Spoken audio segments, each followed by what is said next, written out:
Alright, we're back. Welcome to another episode of Unearthed, where the riffs are heavy, the atmospheres are darker, and the opinions hit harder than ever before. This week is stacked. We got some blistering death metal, progressive death metal, crushing doom melodic anthems, and even some symphonic horror thrown into the mix. From the decaying ferocity of the Wretched to the progressive technical chaos of an abstract illusion and Coroner, the twisted theatrics of Carach Angren to the devastating weight of Evoken, this episode is all over the spectrum and I love it. 8 albums, 7 completely different shades of heavy, so strap in, turn up the volume and let's dig deep because this is Unearthed. Let's get on with it. First up, Carach Angren, the Cult of Kariba, released independently on 17th of October.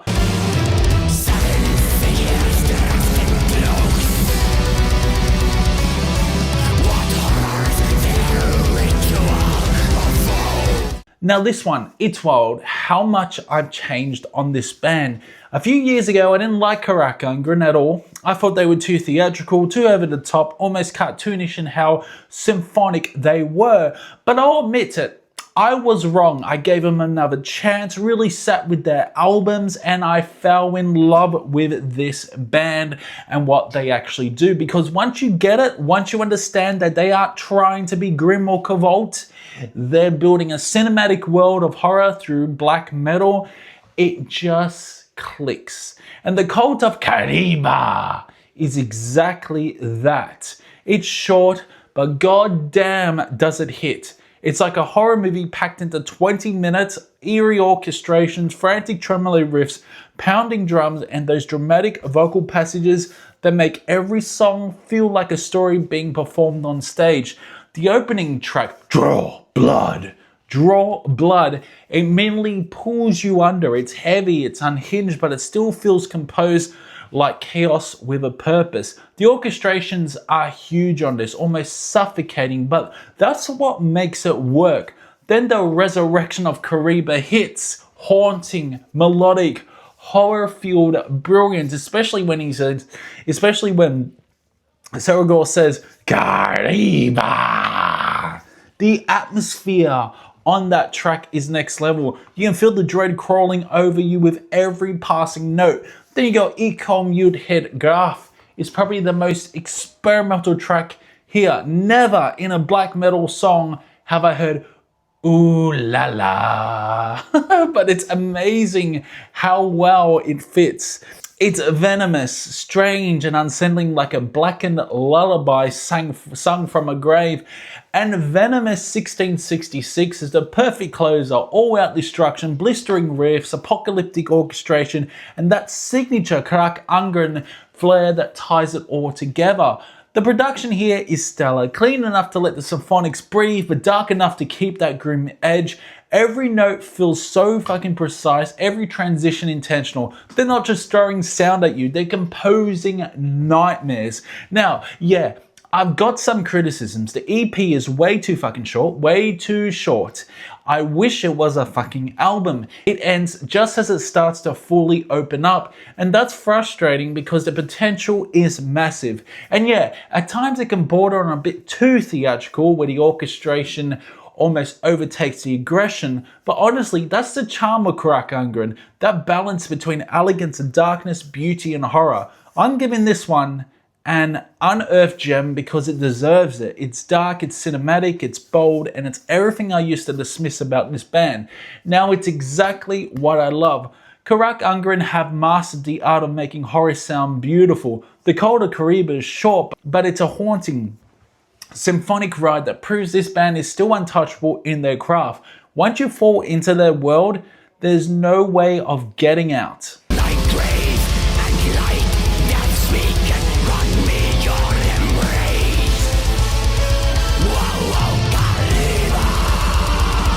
Next up, we got Wretched Decay, released 17th of October through Metal Blade Records.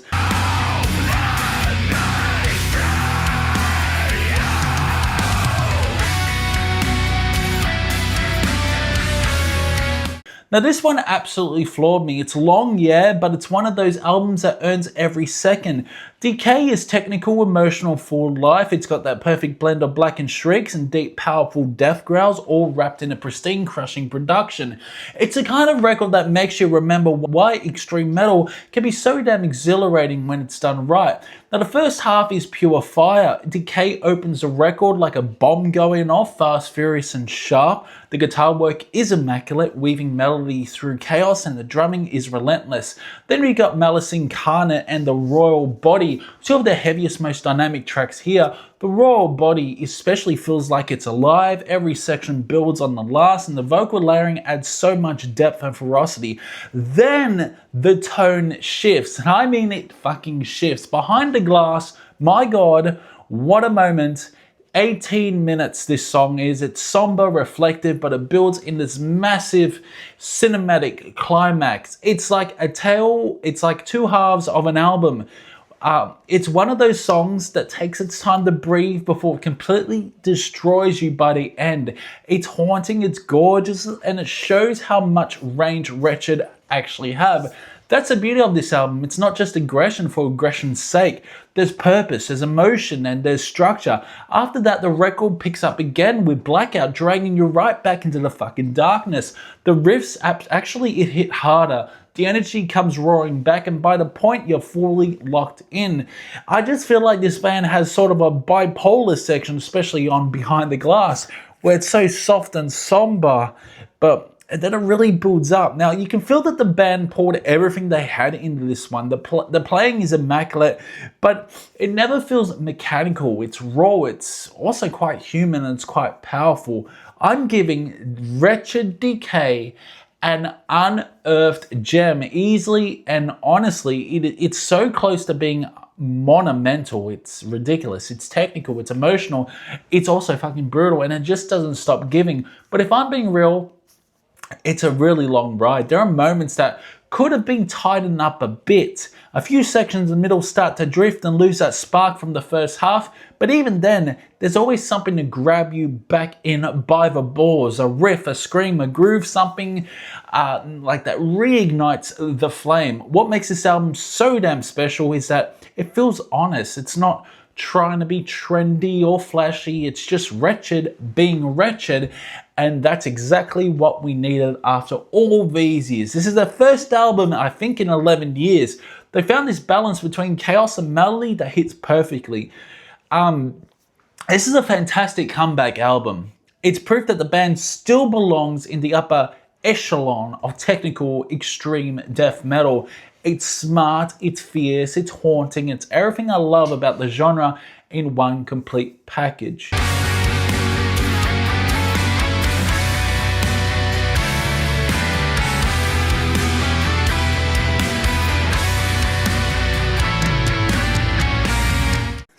And speaking of another amazing album, an abstract illusion, The Sleeping City, released on 17th of October through Willard Tip Records. Take a listen.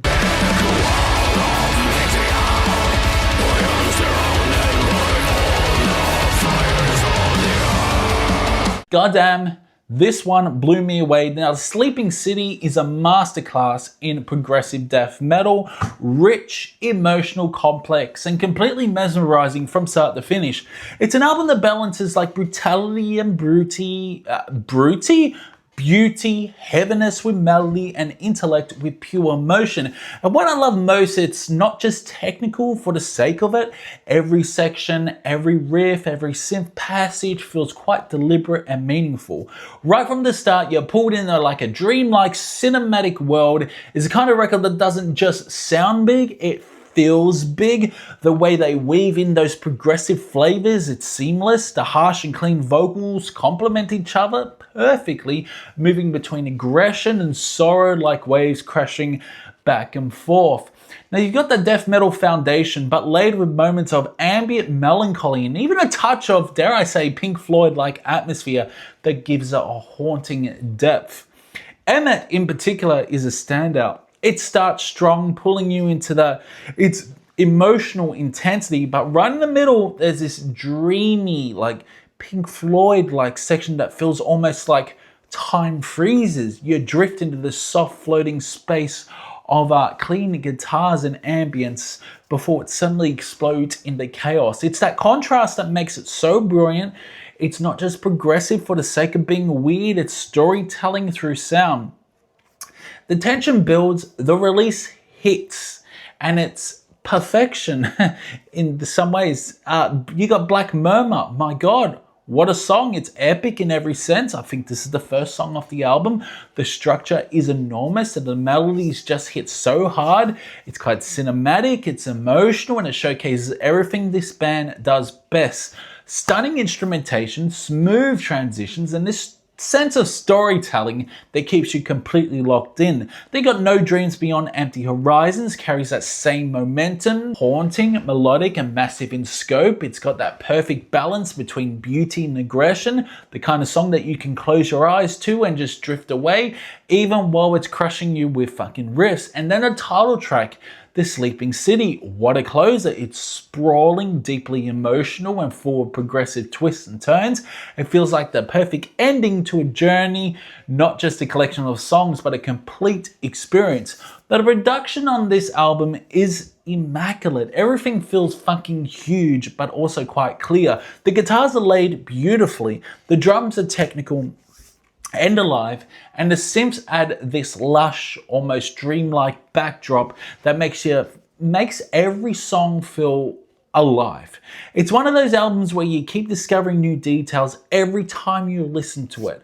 What makes it so special though is how human it feels.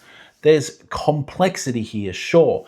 Time signatures, intricate layering, dynamic shifts, but it never feels cold or mechanical.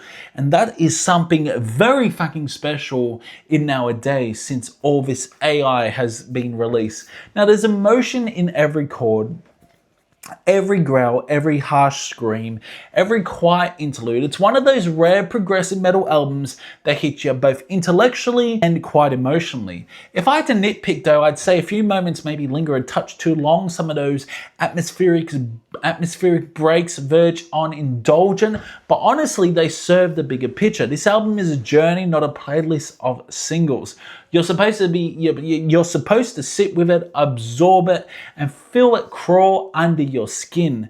I'm giving The Sleeping City a monumental rating easily. It's progressive death metal at its most refined and heartfelt. The mix of melody, brutality, and ambience is quite phenomenal. The vocals, both harsh and clean, are perfectly balanced. The songwriting is thoughtful and the flow is exceptional.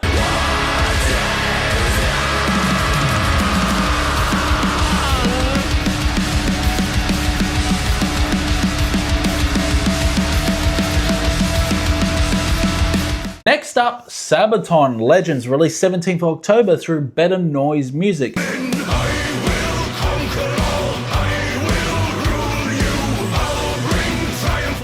Alright, I'll be honest, this one's actually pretty damn fucking good. It's not revolutionary, but it's one of those albums that just reminds you why Sabaton have stayed at the top of their game for so long. It's catchy, it's melodic, it's powerful. The kind of record that makes you want to march in a battle with a grin on your face. Everything here feels huge. The chorus is soared, the drumming sounds like an army rolling forward, and that signature symphonic layering just wraps everything up into unmistakable Sabaton sound. Now the concept this time is pretty unique too. Instead of just focusing on wars or famous battles, Legends dives deep into the figures behind those walls, the larger than life personalities that shaped history. Every track feels like an anthem written to honor their legacy. The opener, Templars, sets the tone perfectly, cinematic, powerful, full of that triumphant Sabaton flair.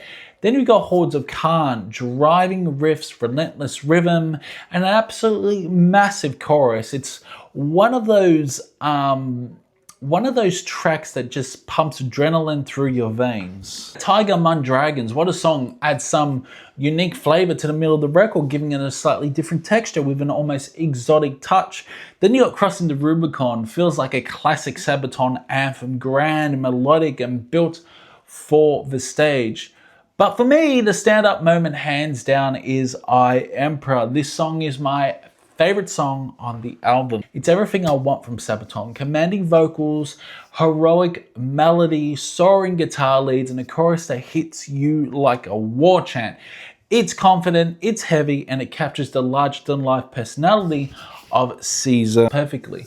It's just pure Sabaton power done right. Then we got Made of Steel, which picks the tempo back up, packed with energy and hooks, and the closer, Till Siga, sung in Swedish, is just beautiful. It's atmospheric, emotional, and brings the record to a strong, heartfelt end. The production, as always, is top tier. The guitar slice clean through the mix. The orchestrations fill every gap without suffocating the riffs, and Broden sounds as commanding as ever. You can tell the band worked as a unit on this one. Every member contributed to the writing, and you hear that diversity and chemistry in how each track flows into the next. Now, as much as I've enjoyed it, I've got to call it how it is. This is a solid fine, not quite an unearthed gem. It's a great album, but it's playing it safe. There's no track here that's going to redefine Sabaton's sound or become the next Primo Victoria. It's consistent, it's fun, but it doesn't surprise you. A few moments, especially songs like Impaler, could have gone darker or more brutal, but they settled back into like that familiar territory instead of taking that extra risk. Still, I can't deny how entertaining this is. It's heroic, it's epic, it's full of hooks, and it's one of those albums that you can blast in the car, in the gym, or on a long drive and just feel unstoppable. So yeah, Legends might not be Sabaton's most daring album, but it's one of their most consistent and confident in years. It's proof they still know exactly who they are and how to deliver a damn good fucking album. Massive choruses, thunderous energy, one of their strongest concepts to date. For me, it's a solid find. And this one's going straight onto the gym playlist.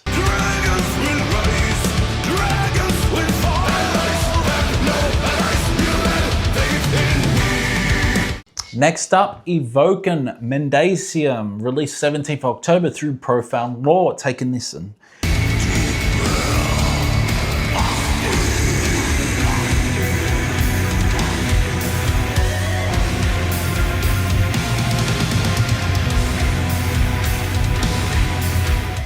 Now, this is everything I love about Funeral Doom. Slow, suffocating, atmospheric, and absolutely devastating. Mendacium isn't just an album, it's quite an experience. It's that feeling of being swallowed whole by darkness and slowly sinking deeper with every minute. The guitars are absolutely crushing waves of distortion that feel like they're caving your chest in. The production is pounding but perfectly balanced. Every hit, every chord, every lingering note feels deliberate and heavy with emotion. And the vocals, fucking monstrous. There are moments where they descend into deep, earth-shattering growls, then suddenly pull back into these chilling whispers that sound like they're echoing from the grave. The album itself runs for over an hour, and you feel every second, not because it drags, but because it immerses you. It's like time slows down while you listen. Tracks like Martin sets that tone, which was also a single. It sets the tone immediately, bleak, vast, and full of despair. Then got Lords comes in with these haunting melodies buried under the heaviness, not to mention those pinch harmonics in that song are just amazing, given the sense of sorrow that's hard to describe. And then there's Sext, my absolute favorite song on the album. It's long, punishing, and beautiful in the most unsettling way possible. The build-up, the atmosphere, the emotional weight. It's easily one of the best songs I've heard from Evoken for a very long time. What I love is how Mendacium balances heaviness with melody. It's crushing, but it's not just brute force. There's this sense of tragic beauty running through it. The keys and ambient layers work perfectly, creating an almost spiritual dread that hangs over the whole thing.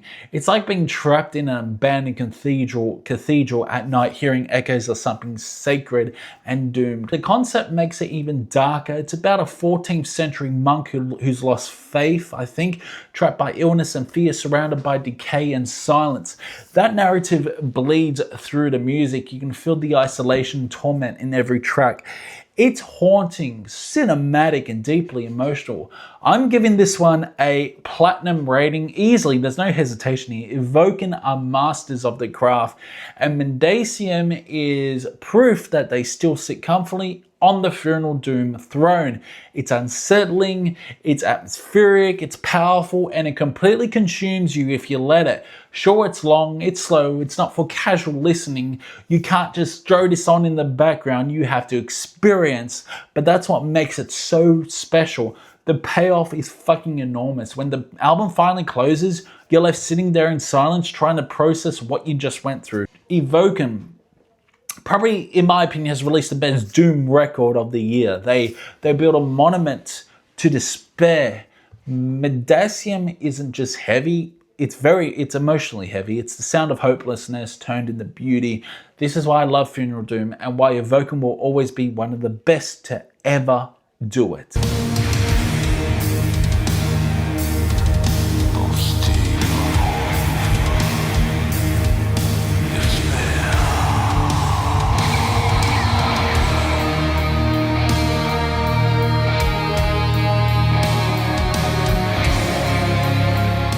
Next up, Outlaw, Opus Mortis, released October 31st through AOP Records.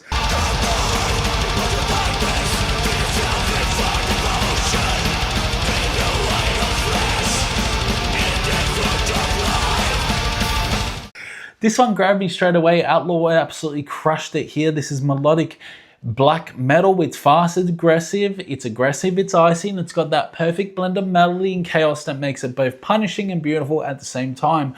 Opus Mortis feels sharp, mature, and confident, kind of album where every note feels like it's cutting straight through bone. Right from the opener, Blaze of Dissolution, you know what you're in for. The blistering blast beats, razor edge tremolo riffs, and a dark atmosphere that hangs heavy over everything. It's quite ferocious, but underneath all that violence, there's this haunting sense of melody that gives the album a real soul. A Million Midnights takes that and it builds it even further. It's fast, relentless, but it's later melodic enough to stick with you after it ends. Those Who Breathe Fire is another highlight, dark, sharp, and epic. One of those tracks that just demands you to turn the volume all the way up. What I like about this album is how it balances everything. There's this underlying melodic current that runs through the entire record and makes every blast and scream hit even harder. The production is pristine, clean enough that you can hear every instrument clearly, but still raw enough to feel cold and biting. But yeah, let's be real, it's not perfect. Opus Mortis doesn't really reinvent the wheel. It's sticking pretty close to that traditional melodic black metal formula, and at times it can feel a bit familiar. A few moments like a subtle instrumentation pull things back a bit too much, and that slower pacing breaks some momentum just when you're really getting swept up in it. That said, those small dips don't take away from how damn good this album is overall.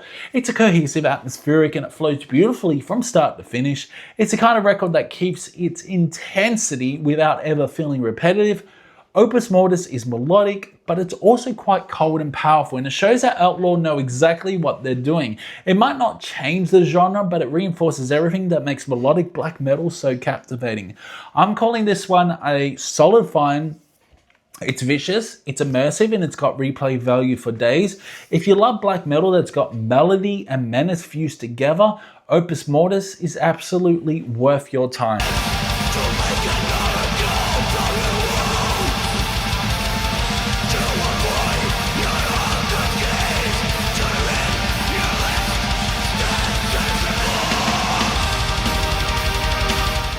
Next up, Dark Seal, Arrivals, released 18th October through Mortis Productions.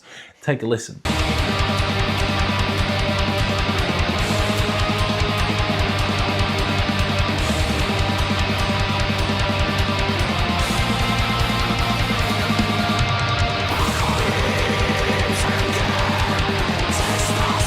Now this one right here is exactly the kind of black metal I love. Melodic, atmospheric, and absolutely vicious when it needs to be. Arrivals hooked me from the very first listen and didn't let go. It's fast, it's dark, but it's got that emotional pulse that makes it more than just another blast of tremolo and screams. There's a soul here, a melody that carries through every single track, and it's executed brilliantly. From the opener, Arrivals, the atmosphere sets in, cold, epic, and commanding. Some elements remind me of like DSPM bands, like make a change, kill yourself. Like it's sort of got the same sort of melodies, and then you got songs like Ceremony, which kicks in, and it's just everything I want in modern black metal. The riffs are sharp, the drumming is thunderous, and the melodies hit that sweet spot between aggression and beauty. It's violent, but there's something elegant about it too, like it knows exactly when to strike and when to let the tension breathe. Hunter follows, and that one absolutely crushes. It's got this pounding rhythm and icy groove that feels both relentless and controlled. Silent God slows things down just slightly, and the atmosphere there is incredible. The balance between like melody and chaos is what makes this album so damn addictive. The production is fantastic, everything sits right where it should, the guitars are bite, the bass hums underneath with this dark weight, and the drums punch through the mix perfectly. It's crisp but still raw enough to feel cold and organic. No over polish here, not over polish here, just pure black metal energy. And that flow, man, it's fucking smooth. The album flies by in what feels like no time at all, and that's how you know it works. Every song transitions naturally, there's no filler, no dead space, it's just consistent quality from start to finish. I actually found myself wishing it was a bit longer. That's how good it is. It leaves you wanting more, which is rare in a scene where a lot of records drag on too long. And then Frozen Pilgrimage closes the album, and what a closer it is. It's an absolute banger, tying everything together in one massive atmospheric finale. It's cold, it's powerful, and it gives the record that satisfying sense of completion while still making you hit replay immediately after. Dark Seal really nailed this one. Arrivals is melodic black metal done with like conviction and vision. You can tell this band understands what makes this genre tick. They've got the melodies, the atmosphere, and the aggression all firing in perfect balance. If I had one tiny gripe, I just wish it had to be a bit more to it, not in quality, but in length. It's that good that it ends too fucking soon. But honestly, that's the best kind of problem to have. I'm giving this one a Monumental, edging close to platinum. It's got everything I want: intensity, melody, atmosphere, and flow. This is black metal that feels alive, passionate, and quite real. Arrivals is an album I'll be coming back to a lot this year. It's got that spark that reminds you why you fell in love with this genre in the first place. It's so damn good. Check it out.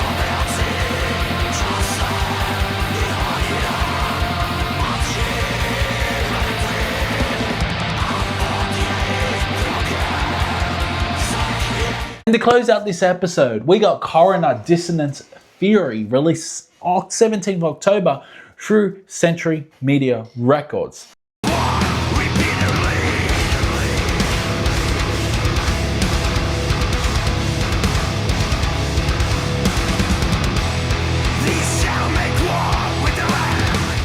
Now this is how you make a comeback. Now, Testament dropped a monster of an album last week, just when you thought thrash wouldn't get any hotter. Coroner returned after more than 30 years with Dissonance Theory, and it's a total banger. Their first record since 1993, the year I was born, and they sound like they never left. No signs of age, no nostalgia trip, no watered down reunion fluff. This is a razor sharp, technical, savage, modern thrash metal album from a band that refuses to live in the past. It's mature, it's fierce, and it shows a level of craftsmanship that you just don't get from many comebacks. From the very first seconds of Consequences, you know Coroner mean business. The riffs are surgical, clean, vicious, and packed with that signature Coroner precision. The drumming is tight as well, relentless but dynamic, and the bass work unfucking real. You can tell these guys haven't just reunited, they've reignited. The chemistry is still there and it's stronger than ever. Then Sacrificial Lamb drops in, and that fucking riff is absolutely filthy. It's heavy, it's hypnotic, and it grabs you by the throat. It's one of those songs that immediately makes you hit repeat. There's a balance between technicality and groove that only Coroner can pull off. Then Cemetery hits, and this one's a monster, technical as hell, full of incredible drumming, tight rhythmic interplay, and those vocals gritty, commanding, and full of conviction. The guitars weave in and out of chaos like it's second nature, turning the track into this perfect mix of melody and destruction. It's complex but not overdone, the kind of track that you could dissect musically and still headbang to. Then the law arrives, and it's an absolute highlight. It starts off calm, moody, reflective, almost like the calm before the storm, but you can feel something building beneath it. When it finally erupts, it's pure thrash euphoria. The riffs explode, the tempo shifts, and becomes this cinematic, climactic moment. You can tell they thought deeply about pacing. It gives you enough time to breathe before the next riff punches you right in the fucking gut again. By the time Trinity and Renewal roll through, you're completely lost in the Coroner groove. The transitions between songs are seamless. It's one fluid assault of riffs, energy, and atmosphere. Then there's Prolonging, which bleeds perfectly from Renewal. What a closer, instrumental that's both haunting and breathtaking, showcases everything this band stands for, their technical precision, the emotional depth, and that unmatched chemistry between the members. It's a statement piece, and it perfectly wraps the album like the final act of a symphony. The production here is flawless. It's crystal clear without losing weight or grit. The riffs slice through the mix, the bass gives it that thick underbelly, and the drums sound enormous. It's a masterclass in how to make a modern metal record sound powerful while still feeling alive. You can hear every little nuance, every ghost note, every breath of distortion. It's polished, but it's still got that edge that keeps it grounded. And honestly, it's just wild how well this album works after all this time. This isn't a comeback where a band plays it safe or tries to copy their past glories. This feels like a band that's evolved, learned, and still burns with that same fire they had 30 fucking years ago. The songwriting is mature, confident, and inspired, and they had something they needed to say. They finally said it in the loudest, most precise way possible.